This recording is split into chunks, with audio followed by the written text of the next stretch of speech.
11 tahun sang guru bangsa berpulang, kami rindu. Ketika moral dijadikan agama, ketika iblis menjelma menjadi malaikat, ketika setan menjelma manusia. Gus, 11 tahun engkau berpulang, kami rindu.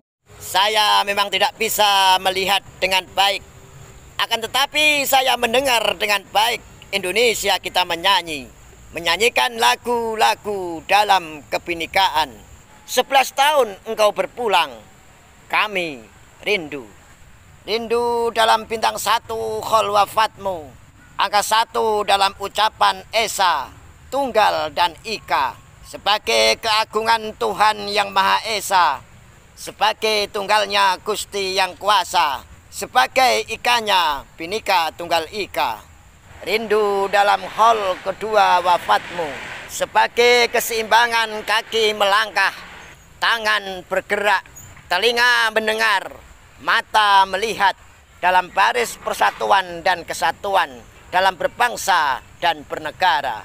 Rindu dalam bintang 3 khol wafatmu, sebagai simbol kehidupan saat di dunia dan di akhirat kelak.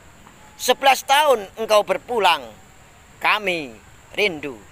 Rindu dalam khol keempat wafatmu, maraknya politik kekerasan, gemerlapnya harta, tahta, dan wanita.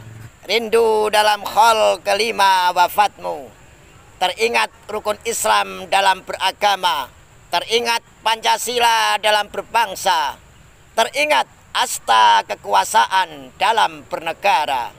Rindu dalam khol ke-6 wafatmu, kesederhanaan yang ada pada sosokmu, kearifan, kejujuran, ketulusan, dan keikhlasan yang selalu ada pada dirimu. Rindu dalam bintang 7 haul wafatmu, sebagai sabta dalam penegakan hukum, menjunjung tinggi nilai-nilai kemanusiaan tanpa memandang suku, ras, dan agama. Rindu dalam hal ke-8 wafatmu, rindu wejanganmu untuk selalu berbuat baik dan bijak, saling menghargai, menghormati, dan menyintai sesama.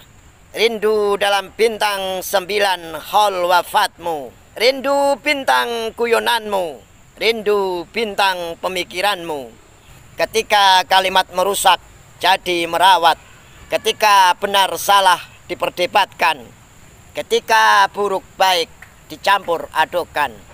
Rindu dalam khol ke-10 wafatmu, ketika akhlak moral dikesampingkan, ketika nafsu liar keserakahan diidolakan, ketika iri hati menjadi gaya hidup. 11 tahun engkau berpulang, kami rindu. Rindu dalam khol 11 wafatmu, ketika demokrasi ditakuti, ketika fitnah hoax sebagai kebebasan aksi, ketika moral dijadikan agama, ketika iblis menjelma menjadi malaikat, ketika setan menjelma manusia, berjalan seperti manusia, bersuara seperti manusia, melangkah seperti manusia, tetapi bersifat sebagai setan. Ketika manusia membawa nama Allah Subhanahu wa Ta'ala untuk kepentingannya, seakan-akan pikiran dan perbuatannya atas kehendak Allah Subhanahu wa Ta'ala. Bila engkau berbuat baik kepada semua orang, orang takkan tanya apa agamamu. Gus, 11 tahun engkau berpulang, kami rindu.